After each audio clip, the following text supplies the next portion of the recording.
താങ്ങും തണലും അത്താണിയുമായ മഹാനായ സയ്യിദ് കോയമ്പത്തങ്ങൾ ഫസൽ കോയമ്പത്തങ്ങൾ എന്ന് നമ്മൾ പറയുമ്പോൾ താജുൽ ഉലമയുടെ പലതും ഒപ്പിയെടുത്ത 100% കുരുത്തവും പൊരുത്തവും ലഭിച്ച ആ മഹാവ്യക്തിത്വത്തിന്റെ ഉടമ.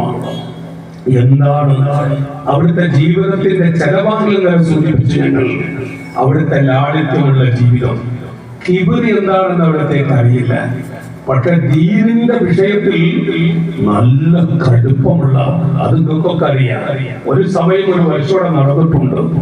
ബേക്കൽ ഉസ്താദ് അടക്കമുള്ള പല ആളുകളും ഇടപെട്ട ചില വിഷയങ്ങളിൽ കടുപ്പത്തോടുകൂടെ അതിന് വിട്ടുവീഴ്ചയില്ല. എനിക്ക് ഓർമ്മയുടെ ഞാൻ ഈ പരിസരത്ത് ഒരു പ്രസംഗത്തിൽ വന്നിരുന്നു.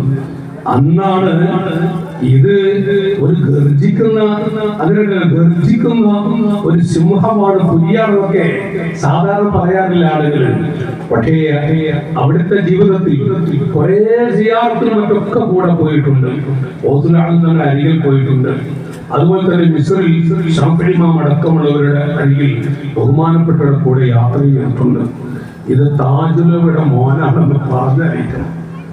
അവിടുത്തെ ആ നടത്തും, അവിടുത്തെ ഇരുത്തും, അവിടുത്തെ 10-60 ആളുകളുണ്ടെങ്കിൽ ആ കൂട്ടത്തിൽ ഞാനത് ഇപ്പൊ പറയുന്നത് മഹാനവരുടെ ആത്മീയ നേതൃത്വം ഇപ്പോഴും നിങ്ങൾക്കുണ്ട്, അല്ല നമുക്കുണ്ട്. അവിടുത്തെ ജീവിതം സുന്നത്ത് ജമാഅത്തിന്റെ വിഷയത്തിൽ അതിന് വിട്ടുവീഴ്ച നൽകില്ല. ഒരു പണക്കാരൻ നിലക്കൊരു പ്രത്യേക സ്നേഹം, പാവപ്പെട്ടവർക്ക് ഒരു 2ാം സ്ഥാനത്തിന്, അങ്ങനെ ഒന്ന് നിങ്ങൾ ശ്രദ്ധിച്ചിട്ടുണ്ടോ? അങ്ങനത്തെ ഒരു ജീവിതം അവിടുത്തെ കാണില്ല. ഞാൻ പറയുന്നത് ഈ മഹാന്മാർ നേതൃത്വം നൽകുന്ന ഈ മഹാന്മാരുടെ